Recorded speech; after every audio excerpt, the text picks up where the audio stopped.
So now we are at the end stage of the analysis phase here, and we're moving into insights. Now that we've grabbed all of those interviews, we've analysed them, we've coded them up, now we form together these clusters and we make a decision as to should it be 3 groups, 4 groups or 5 groups of people, based on, are they the same or are they different, and can we explain a story about why these people buy, which is materially different from others, but very similar to each other within the group. So there is a long video where I walk Gannis through this, but I thought I'd do a very short video here, or a much shorter video here, where I just walk you through what was that analysis, what have we found, and why does it matter, and how can you use it, so that you can start to think what you could do if you were able to take your customers, maybe your competitors' customers, and work out what were they really trying to hire this solution to get done for them. Let's take a look. So here we are now on the jobs detailing section of the screen. And the first thing you can see is it's quite a long-winded statement that we've got here at the top. And this is just using jobs to be done language to try and describe at a succinct level what is this all about. And in this case, we had a group and it had Wes and Kieran within it. And it's when there's an opportunity to make visuals for a living. So I could actually do this to make some money. What I struggle with, imposter syndrome. So I'm worried that I'm the one selling this stuff, but I don't understand this well enough. I don't want to feel like a fraud. So help me have the confidence to do this on my own, so I can make some money doing this without having to pay some external person to do that. If I drop past the job narrative just for now, what you see here, this coding matrix again, and hopefully it makes a bit more sense when it's in this format, but here's a push. So I used to have someone else to do this, but now I need to learn how to do it myself. Both of these guys were true for that. It was a core part of their work. This was true for them. This was not about Visual Idea causing somebody to stop and think, or the ability to want to do that for others. And some of these are mixed. So, if there's only 2 interviewees, I probably wouldn't include one of these statements here. I would include the ones where both of them agree. Whereas if I drop into this one here, you can see there's 7 people in this cluster here. And so then what we'd have a look at here, this is not true for any of these. It's not something that motivated them to buy.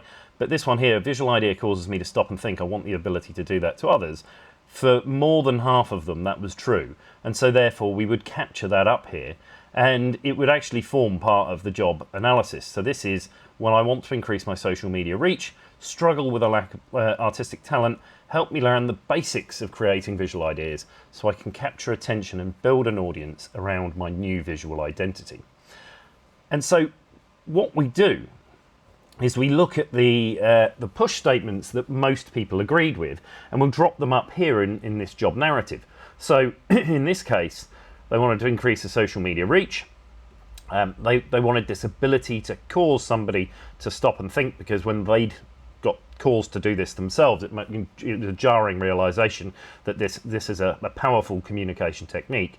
But actually, a lot of them were held back because they're not artists, a bit like me. I have no artistic talent whatsoever. But when you see something simple, it makes you stop and think, you know what, maybe I could do that. Perhaps that is for me. What pulled them in? Capturing attention, building an audience, having a new visual identity, communicating ideas clearly, learn the basics of creating engaging visuals, taking the course in their own pace and time, and having the confidence that they could learn the skill. Now this is different to if you have a look at this one here, they also wanted confidence, but they wanted the confidence to actually publish their work versus the confidence to even be able to start putting work together in the first place. What does this mean? What do we do with this? So first and foremost, now I know the context that somebody is in when they go out and buy this course. I can tell, and I can ask questions to somebody. It's like, oh, is this something you're doing for your work? Are you doing this more, is it something you want to do now, or is it something you want to do in the future? And that would help me to understand what motivates them and what's the importance. Did you used to have somebody else who was doing this for you? Or, oh, no, I've never done it before, I don't have the talent or whatever. You can start to use it to determine which of the jobs people are in Because if you look here, they've got a completely different set of pushes and pulls. And as a result, what we can do is we can start to push people around by saying, okay, in my marketing and sales, number one, what do I do to create marketing content, things that I can push out there that might cause somebody to start thinking, hey, maybe I've got a problem. So how do I agitate this demand? What do I have to show them to make sure that they're ready to buy? And for Yanis, somebody who's got a big email list, we should be able to do this to really start to question the different people out there who've kind of come into his orbit and work out what is it that they want, where are they in their buying journey, if anywhere, and therefore what do they need from us to help tip them over the edge to make it a no-brainer to buy this today. I'll drop down here. So in this one here, let's just keep going. Actually, let's keep going with the top one because we've looked at that. So we detail what's it more about and what's it less about. So what's the real underlying drivers here? I need to do this to make a living. I need to do it right now. I don't have the confidence to sell this as a service, so I need somebody who's going to give me that confidence boost. That's why I want a coach and a mentor. I want somebody who's been in the trenches, who's done it before, who can help me get to at least their level or a level where I feel that I can push my work out in public. And I'm a bit worried in the future that if I'm doing this for a living, I'm making money for it. What if I hit a creative rut? What if I get writer's block? How am I going to come up with ideas? So I need to feel that you're going to give me a process, something repeatable. I can crank the handle, I can keep going. I'll power through those creative dark days. In this case, it's not so much about a total lack of artistic talent. It's more about having that high level polish, so getting something that they want to put in public.